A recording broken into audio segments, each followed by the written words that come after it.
Hey guys, welcome back to Think Beautiful, the channel where I discuss all things Meghan and Harry, and of course the royals when there is something so amazing that I just have to step away from these two for a minute. But at this moment, I want to talk about Prince Harry because what is going on? OMG, these two are in a world of pain. I'm telling you, karma has come back with a vengeance in 2025 because he once again is getting ready to go to court by the looks of it because we got this article. Prince Harry denies giving Prince Andrew a bloody nose at a family gathering. New biography of the Duke of York claims punches were thrown after heated argument became physical. Now, you would not have thought that an expose or a biography on the Duke of York would be revealing something about Harry. He must have seen this coming. He must have been given the heads up.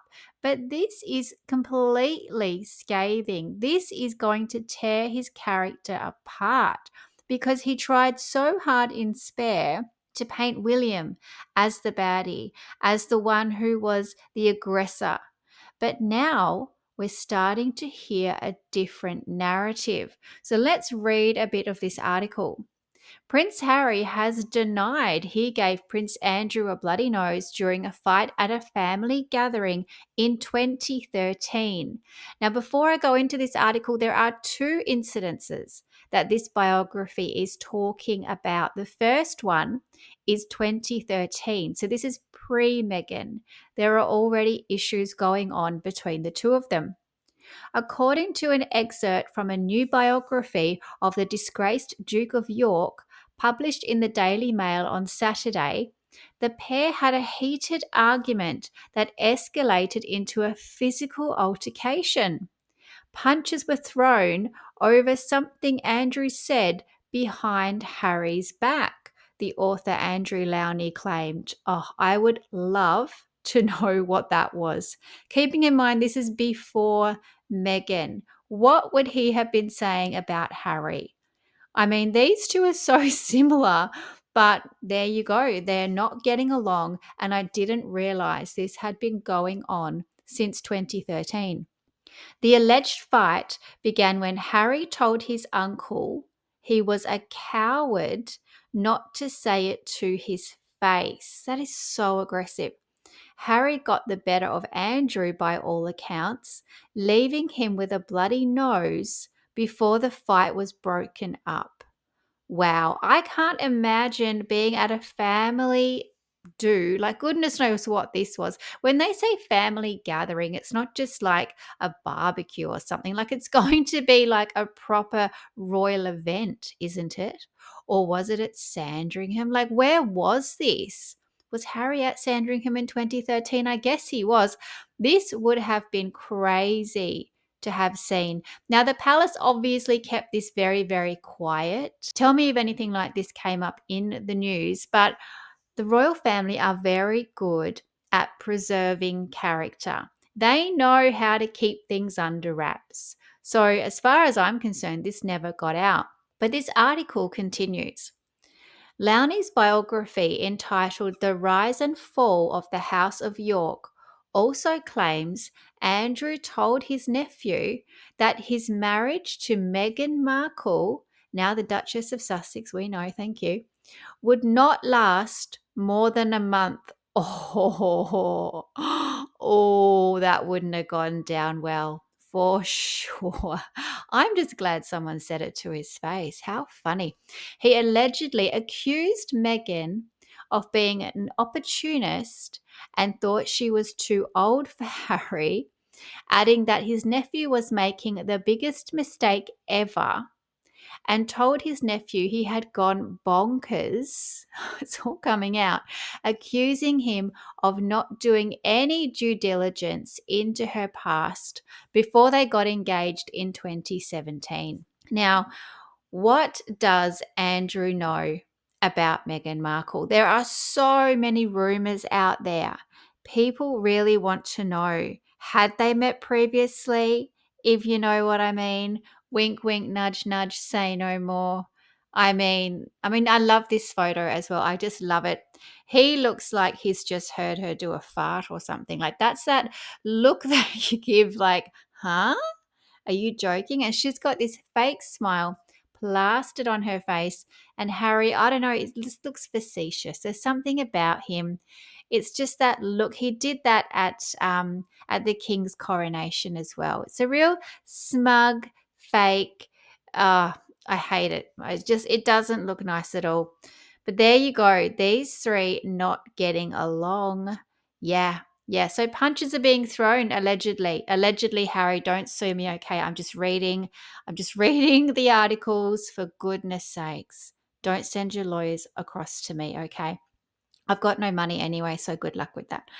But let's have a look at some of these claims that Prince Andrew said about Meghan Markle. Let's dissect some of these, shall we? Because the first one here, he said, the marriage will not last more than a month. Now, that's certainly, I would have been saying that as well. And I'm still saying it. It's just dragging on and on and on. But I don't think it's going well. But I think Andrew just missed a few words here. He was almost there.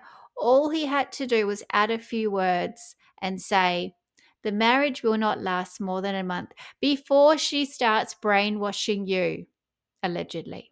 All right. Now, she probably had already started, okay, because I guess they even got married in the first place.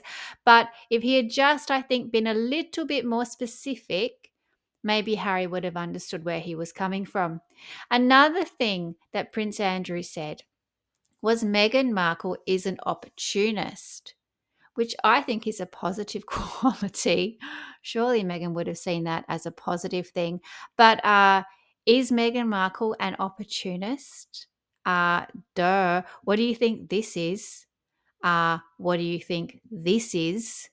I mean, also Lily's there as well. So there's another level there. And what do you think this is? I mean, yes, Meghan Markle is an opportunist. The fact that she is even in the same room as anyone from the royal family will tell you she is an opportunist. So I think Prince Andrew should get a point for that one. I think if it's going to go to fisticuffs, I mean, sorry, you can't hit someone for saying something like that. An opportunistic person, I mean, that is just what we are looking at here. It's just what she is. It's in her blood. It's who she is. Okay, I'm sorry, but he was right with that one. What can I say, Harry? Now, Prince Andrew also said Meghan Markle is too old for Harry. What does Prince Andrew know about her age that we don't know? I mean, unless you're talking about developmental age of Harry, sure. I mean, there's many, many years between them. But there are only actually 3 years, allegedly. All right. I haven't really seen birth certificate evidence for Meghan Markle. I couldn't verify it. But 3 years is what I've been told. So Harry is 84. Meghan is 81. Okay, 3 years difference. That's really nothing to go on about, Prince Andrew. I'm not sure why you're making that a big deal. Like I said, unless you know something that we don't, or you're talking about Harry's IQ. All right.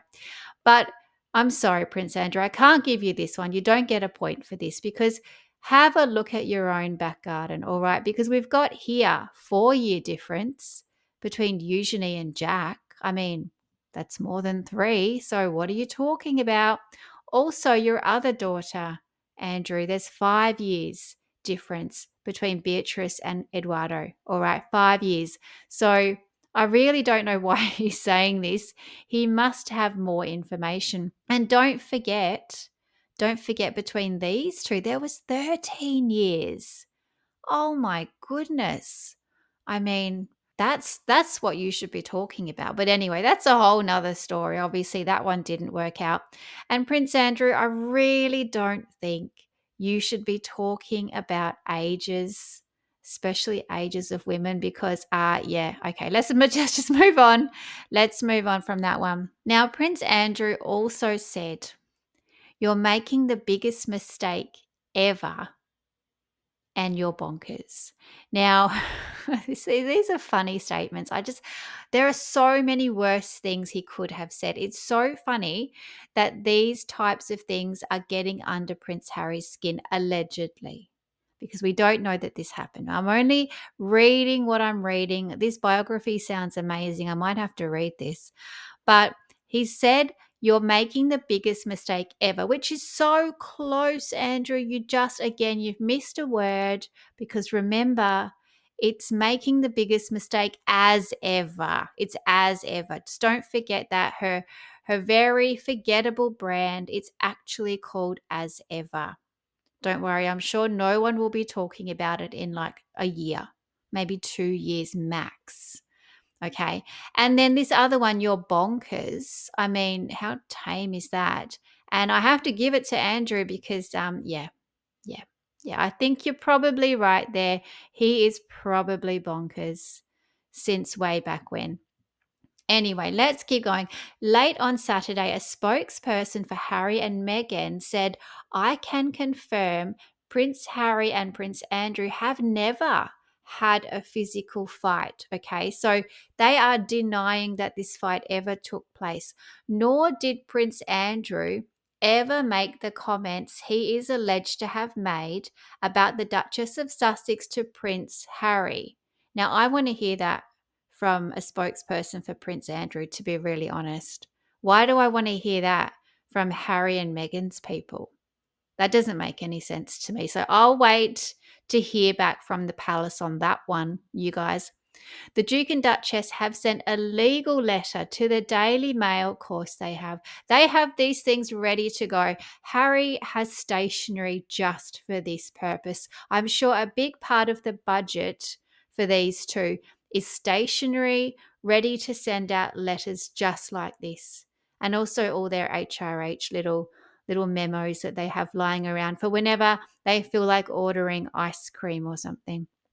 Anyway, they've sent off a legal letter to the Daily Mail over the publication of what their spokesperson described as gross inaccuracies. That's a good word to describe Harry and Meghan. Damaging and defamatory remarks. I mean, where is this going to end up? This is just going to be another failed case. Is Harry going to have to come over to the UK for this, waste more money, and then get his daddy to bail him out at the end when he fails, when he loses this case? Oh, I mean, this is just his go-to thing. This is like a knee-jerk reaction for Harry. You do anything, you say anything, he hits you with a lawsuit. It's just what he does. This guy is angry. He's actually confirming that he does have anger issues, allegedly. The Guardian has approached Buckingham Palace and representatives for the Duke of York for comment. Well, you're not going to get anything. We know they don't talk. That's just what they do, unlike the other two who like squeal like little pigs. Now, this kind of lines up with something that did come out a little while ago. Now, the 2013 alleged incident, where Prince Andrew allegedly got a bloody nose from Prince Harry, we don't see anything about that. But this one that they're talking about that involves comments about Meghan happened in 2017. Now, there was something that did happen in 2017 because we got this. The black-eyed prince, Andrew, sports a mystery bruise on his face as royals gather for Countess Mountbatten of Burma's funeral. So there was a funeral for someone in the family, and Prince Andrew rocked up. This is in June 2017, looking like this. Clearly has a black eye. Now, when I first saw this image circulating, I think on X, I thought this was AI. There's so much AI going on right now. You just don't know what is true. But this is an actual photo of him at the funeral. I have just taken this from the article. So I'm going to put the links to all these articles in the description as well. You guys can go and read the full articles. But yeah, this actually is what he looked like. So he turned up in public looking like this. The Duke of York startled onlookers today by sporting what appeared to be a painful black eye. Andrew, 57, way back then, joined royals, including the Queen and Prince Charles. So the Queen was even at this event and he rocks up looking like this. I mean, wouldn't you even cover it up? This was in West London for the funeral of Patricia, Countess Mountbatten of Burma. The prince, looking somber in a black suit, was sporting a noticeable amount of bruising just below his right eye. I mean, couldn't he have just borrowed some concealer from Fergie? Couldn't he have just covered it up? Couldn't he have worn a patch or something? I mean, why would you do that? So, if you're going to believe this story, this biographer's story, that in 2017 there was an altercation between Andrew and Harry, I mean, this kind of evidence starts to make a bit of sense. I'm just saying. I'm not saying it actually happened. I wouldn't know. But look at what we're seeing. We've got some evidence here. We have questions now for sure. Harry, of course, is denying it, but I mean, it's not looking great. That's all I can say. Now, we also have an indication that Harry maybe has some anger issues. Allegedly. Everything is alleged, my goodness. Now, obviously in Spare as well, there are a lot of references to anger. He acknowledges that. He talks about it as the red mist. But funnily enough, we also had this article last year which says Prince Harry's nanny claimed the Duke showed undesirable personality trait as a baby. I mean, now we're just going way, way back. Prince Harry was said to have been born angry, according to his nanny. That is an awful thing to say about a baby, but I mean, I guess it's Prince Harry. She was a former lady in waiting to the royal family. Lady Anne Glenconner, who served Princess Margaret, made the claims in an interview with former Vanity Fair editor Tina Brown. Tina Brown, love her, in which she claimed to have heard the comments from Nanny Barbara Barnes. So it's coming from Nanny Barbara Barnes. Ms. Barnes worked looking after Lady Glenconner's children for 12 years before taking up a role serving under Princess Diana and then Prince Charles. Lady Glenconner's best-selling novel, everyone's coming out with a book, you guys, I swear, Whatever Next, Lessons from an Unexpected Life, detailed her incredible life moving in royal circles, and in a recently published video, she recounted some stories to Miss Brown, Tina Brown, from her book. According to Newsweek, Lady Glenconner said Barbara adored Prince William. So funny. So Prince William is obviously such a lovely kid. Harry, I think, was a bit more difficult when he was small. Miss Brown asked, "You mentioned something she said about Harry," and Lady Glenconner replied, "that he was born angry." So the nanny is saying that Harry was born angry. Wow. Okay, so this is all making sense. I mean, if you want to show that he's maybe a bit angry, here you go. And of course, Harry was also born at 420. So I'm just saying, it's just a fact. It's right there in front of you. He was born at 420. So there's all kinds of things going on with Harry. But there you go. Harry denies a fight with Prince Andrew. Allegedly, this guy was born angry. He is an angry baby, as you can see here. And here he goes again with another lawsuit. How is this going to work out when we have photos like this circulating? How is this going to look? This is just more wasted money, in my opinion. Harry, just let it go. Sit down, have a lie down, maybe. Go back to your crib, have some milk, and just chill out for a second. Just Netflix and chill. Oh, maybe, hang on, maybe not Netflix and chill. Maybe, I don't know, another streamer. You'll have to find another one. I'm sure there's something on somewhere. Maybe YouTube. There's quite a few good channels on YouTube, Harry. But anyway, guys, thank you so much for listening. I'd love to hear your thoughts on this one. Please like and subscribe, and I'll keep these videos coming. Thank you. Bye.